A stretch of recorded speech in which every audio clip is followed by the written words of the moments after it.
These are the scrolls, what you call the Old Testament, the Bible. It is written in Hebrew language on parchment, sheepskin. And it's read from right to left downwards.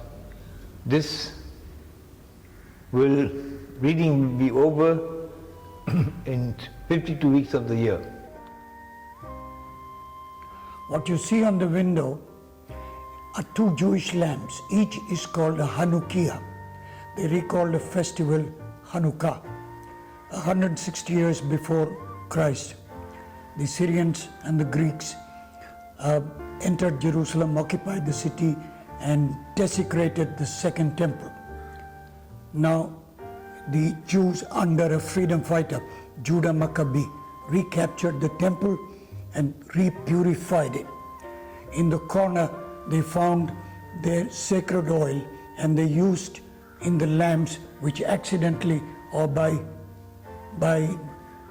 some wonder burned for 8 days.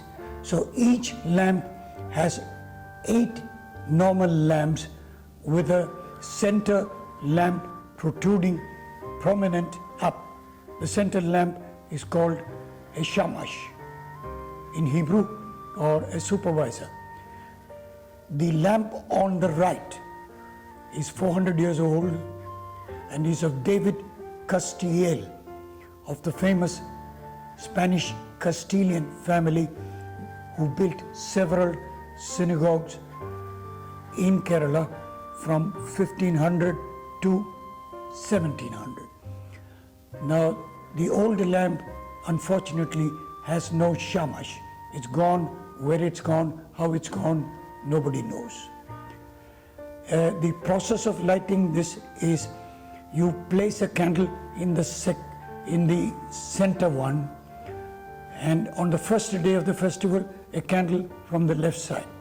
So you light from the center one to the left one. And for 8 days till there are 9 candles. The right side lamp has coconut oil cups, and the process of lighting is the same. Beneath the old lamp of Castiel, you see Hebrew inscriptions. This is the lamp of David Castiel, son of Jacob Castiel. May his soul rest in peace. Dated in Hebrew letters 1650 or 1653. There's an objection to this. Now my calculation is 1653.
The first matriculate was my grandfather, who went to the old Maharaja school, which became Maharaja's college.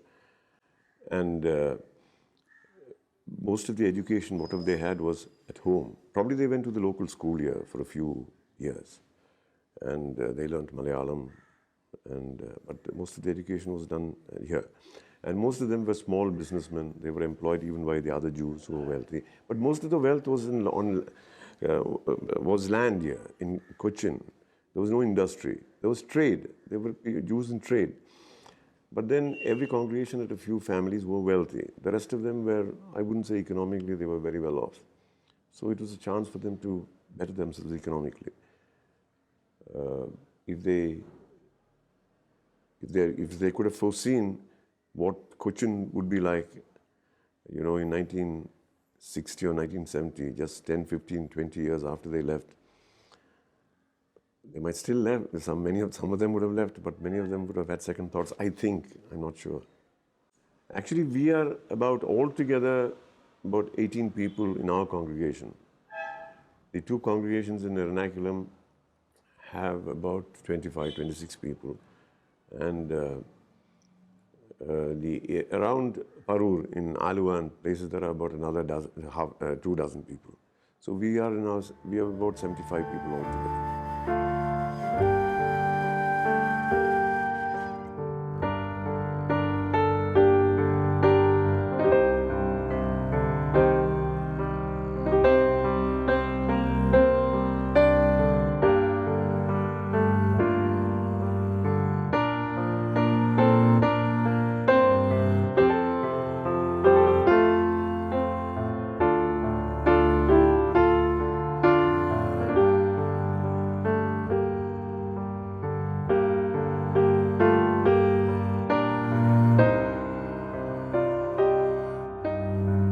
It's next to impossible to forget. 60 years of festivals, weddings, social life, not only with Jews, with non-Jewish crowd. And if you look at the street here, it's composed of houses built side by side. Each house has an inter door connecting the neighbor.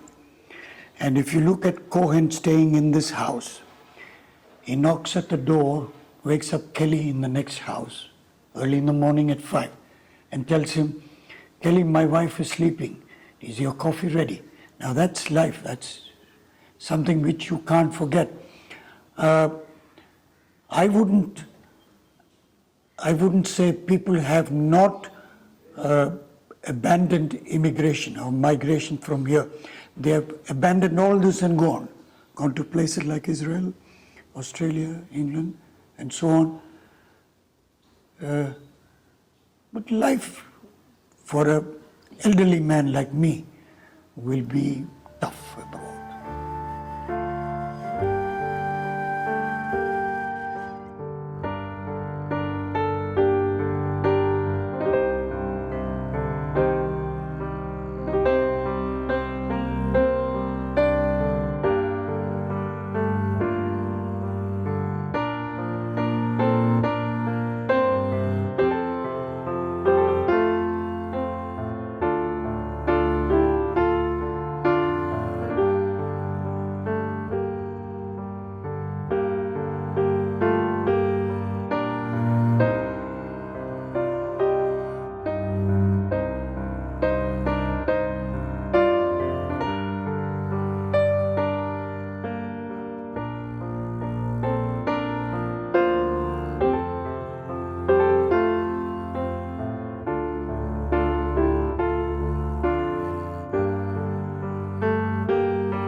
My son is a doctor.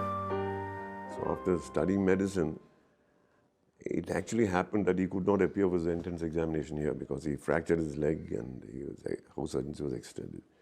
So he went to study in America for that reason. He would have gone probably to study later, but anyway, he went there and then he worked there for he's been there for about 11 years now. So then my daughter followed. Both of them are green card holders, permanent residents in the United States. My son is married now to a Jewish girl of Persian origin. So coming back here would be difficult for their children if they have children here. It's a difficult thing. What about the children of other families here? Oh, we have very few young people here. There are more old people in this community. Oh yes, I think our average age would be about 60. We have very few young people. There are a few youngsters in Ernakulam and in Alua. But I have to say that, Jewish education as such is very limited. The synagogue has been the center of our life all over, in all the 8 settlements here. And synagogues don't function there. Our synagogue is the only functioning synagogue. So for festivals, they come here. And the Parur synagogue functions for the festivals. And some of the Sabbaths, they come over here.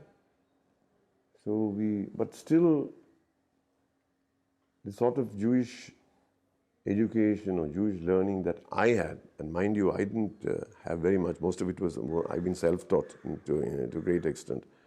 So they don't have. This is a photograph, I think, taken probably 1900 or probably a year earlier, I think. Because my youngest aunt is not here. And this is my paternal, my wife's and mine, our paternal grandparents. My father, his 2 elder brothers, his elder sister and 2 younger sisters. My grandfather was a scholar, Hebrew scholar, and he was the eldest member of our congregation for several years. He died in 1941.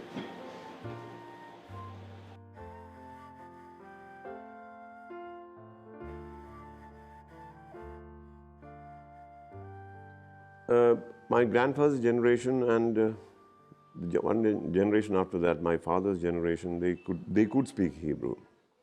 And they did speak Hebrew among themselves, I presume, my grandfathers and earlier. But we adopted very quickly and we picked up Malayalam as our mother tongue.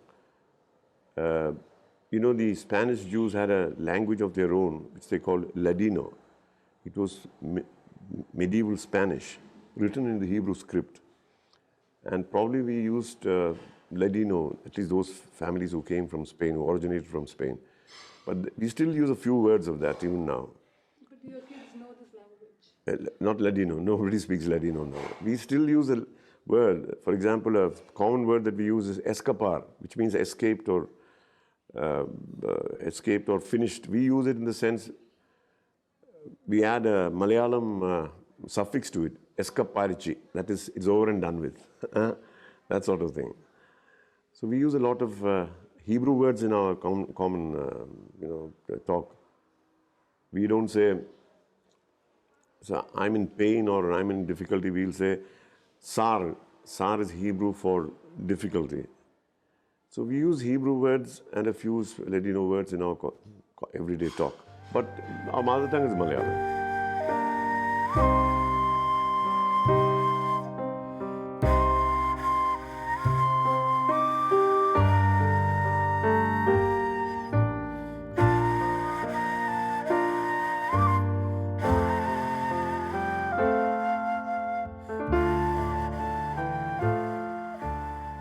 That is a plaque which gives a blessing for the house. It's called Birkat Habai.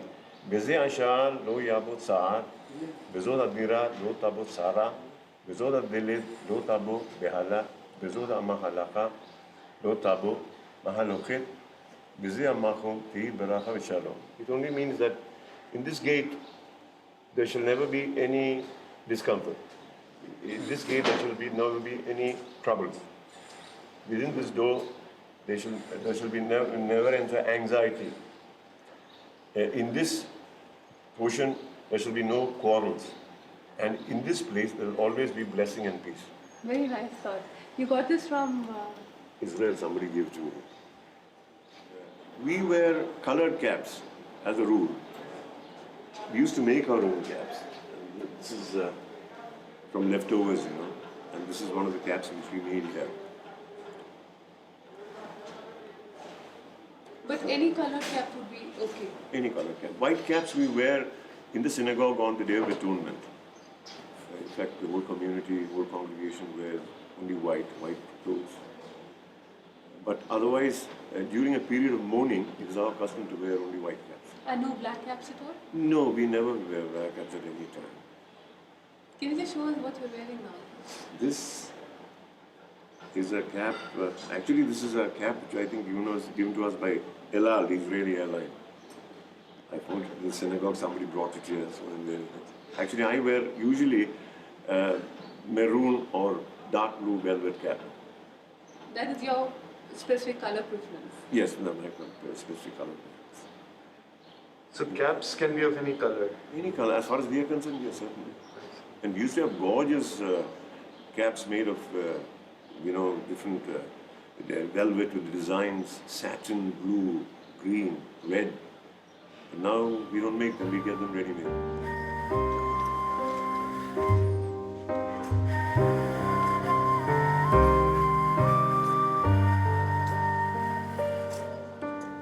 No, I don't have any novels in Malayalam, but this is actually a paper read by my uncle, Dr. Simon, in 1946, before I think Kerala.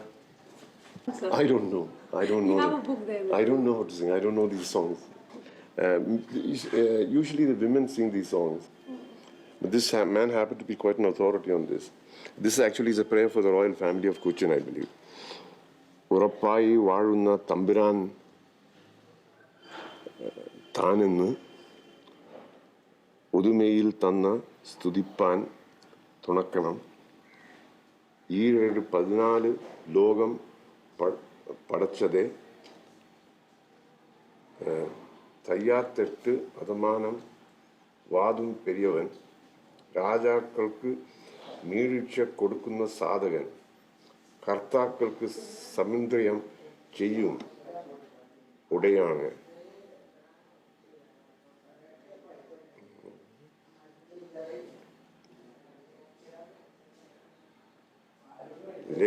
ലോകമെല്ലാം നിറഞ്ഞു വാഴും പെരിയോനെ എപ്പോഴും തൻ്റെ തീരുമാനം വാഴുക. The Malayalam is old. It's very old Malayalam. This actually gives a brief history of the Kadombam synagogue, constructed in 1544.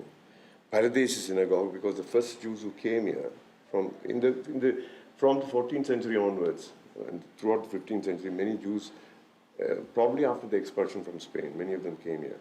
So the Paradesi synagogue, constructed by Samuel Castile, David, Belia, Ephraim Sala, and Joseph Levi, all from Cranganall. Then the Parur synagogue, 1616, by David Castile.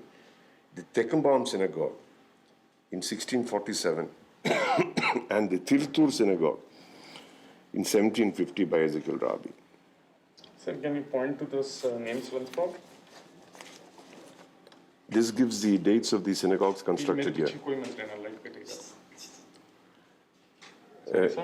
Yes, these gives the dates of the synagogues constructed here in Mattancherry, Cochin. Kadombam synagogue in 1544. The Paradesi synagogue, so-called because many Jews started coming here in the 15th and 16th centuries, in 1568. That is our synagogue. And the Parur synagogue, which is in the Travancore state now, 1616, by David Castile. The Tekambam synagogue, which is next door to us, in 1647. And there was a synagogue in Tiruttur, I believe, constructed in 1750 by Ezekiel Rabi.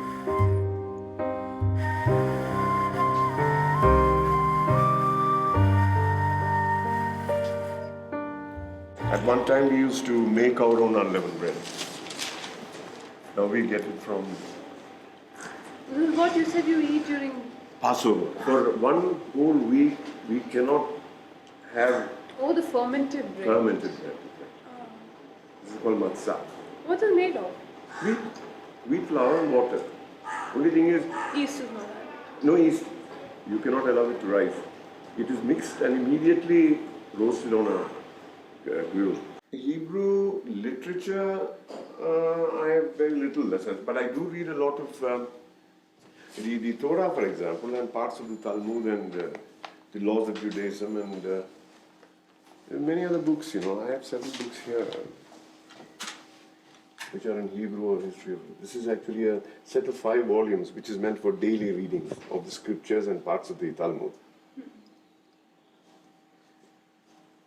These 4 volumes are the concordance of Hebrew poetry edited by a man called Davidson. It gives all the poems, all the songs, all Which are the books you said are the four? these 4 volumes. No, the ones on top there. Well, these 5 volumes, What about them? they are meant for daily reading. A portion of the, you complete, out of the Torah, we read one portion every week, every Saturday.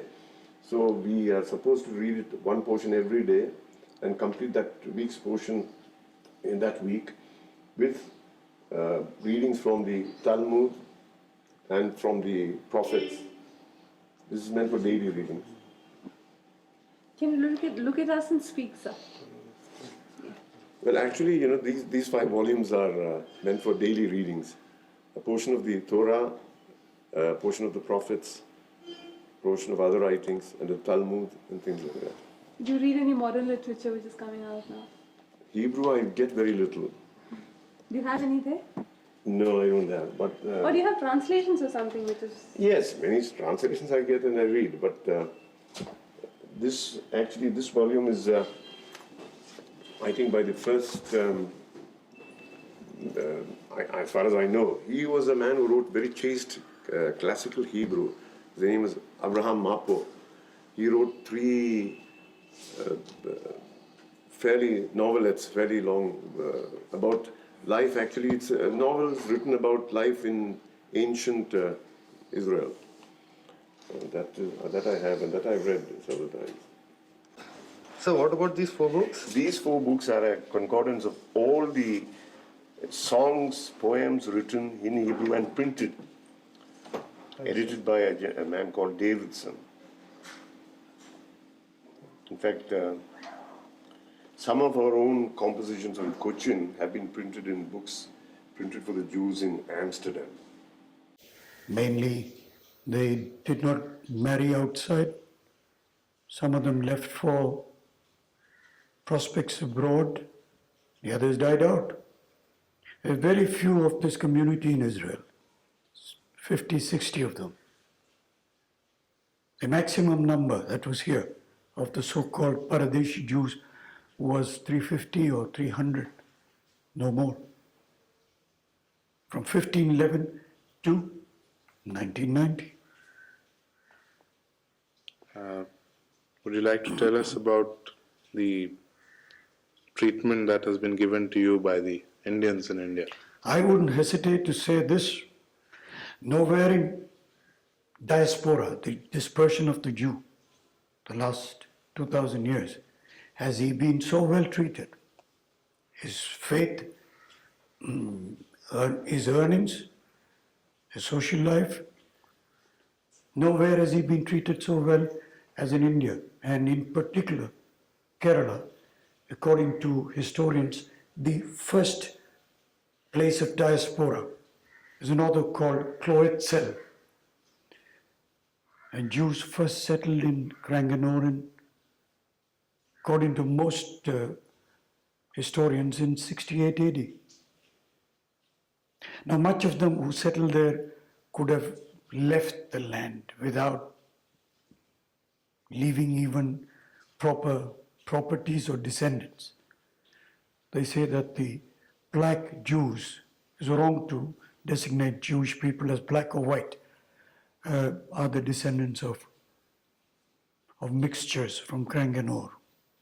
The Jews of Cochin, which numbering about 2,000, 2,200 people, were extremely observant Jews. Let me say that in 1947 I entered college, and for the first time in my life I had to attend classes on Saturday because it was compulsory. I mean, nothing anti-Jewish or anything, it just happened. And when Israel was born, the urge to go and settle there and to in a Jewish homeland where the Jewish laws were observed, could be observed, I think was truly irresistible. And many of the Jews went there for that reason only. But subsequently, of course, the Jews left because as I said, it was no longer viable to remain here. They had difficulty in finding marriage partners. Probably one reason was to try to better themselves economically. That was a law. You can't intermarry with the local Kerala community. Outside Judaism, no, it's not done. Conversion is permitted, but conversion for the sake of marriage is not is frowned upon. The reason being that Judaism is not a very easy religion to follow, and unless somebody comes into the religion out of conviction, it's extremely difficult to convince them to do things which they find difficult.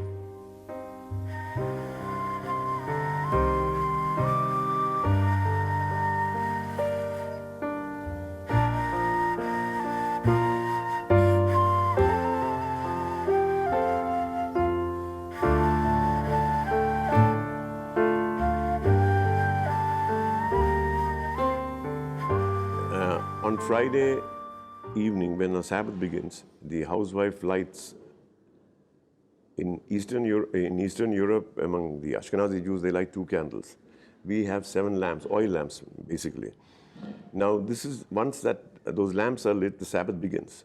But before that is done, outside every house, we had a stone lamp, which you find in temples, and a light used to be lit on every Sabbath eve or on the eve of every festival. Now, it was just cultural, nothing religious about it. But still, it's something that we have borrowed. Also, at one time, we used to have a thali, exactly like the Muslims and the Christians, yes. That I think we stopped about 120 years ago. I don't know why. For some reason, modern weddings, I suppose, it stopped. But then another thing is that we have is, for our festival, we have an aalivalakku. You understand? It's like a tree in front of all the 3 synagogues which were in this street. And we light it only on our the last day of the Tabernacle Festival. That is done even now before the synagogue, in front of the synagogue.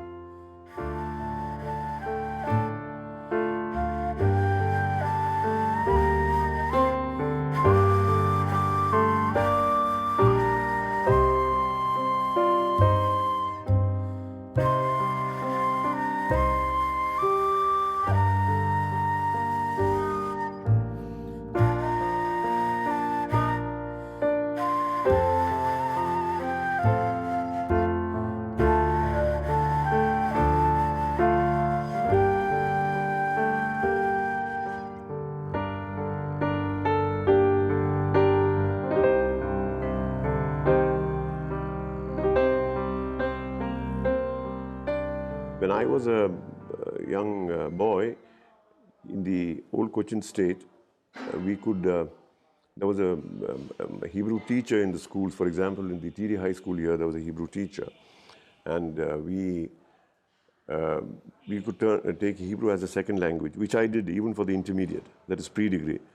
And we could also take Hebrew as a second language for the BA. You know, at that time, the colleges in Cochin State were affiliated to the University of Madras. And my uncle was a Senate member for Hebrew. So he used to pay an annual visit there to, for the Senate meeting. And one of the advantages that we had was, though we were only about 2,000 or 2,200 people, no exams were ever held on a Saturday, which is our Sabbath, or any of our festivals. So they were literally religious holidays for us. And even in case the school was functioning on a Saturday, we were sort of exempted from attending school on that day. Let me put it this way: Cochin, Kerala, India, we've always been treated extremely kindly. It is wrong to talk about tolerance. It's more than tolerance, it's acceptance. We were accepted as Jews, and we were expected to behave as Jews. In fact, 1959, there was an Asian football tournament here. Curiously enough, 4 teams which took part in it were 1, India, Iran, Israel, and Pakistan. And the very first match they had was on Saturday. The Israeli team played on Saturday, and they lost. And a very great family friend told me they should lose. They desecrated the Sabbath. So you see, even he felt, that the Jews should observe the Sabbath and all their religious laws. I told you that the Israeli ambassador, the first ambassador when he came to the synagogue, wrote in the visitor's book, India is the only country which has never persecuted its Jewish citizens. That is a fact.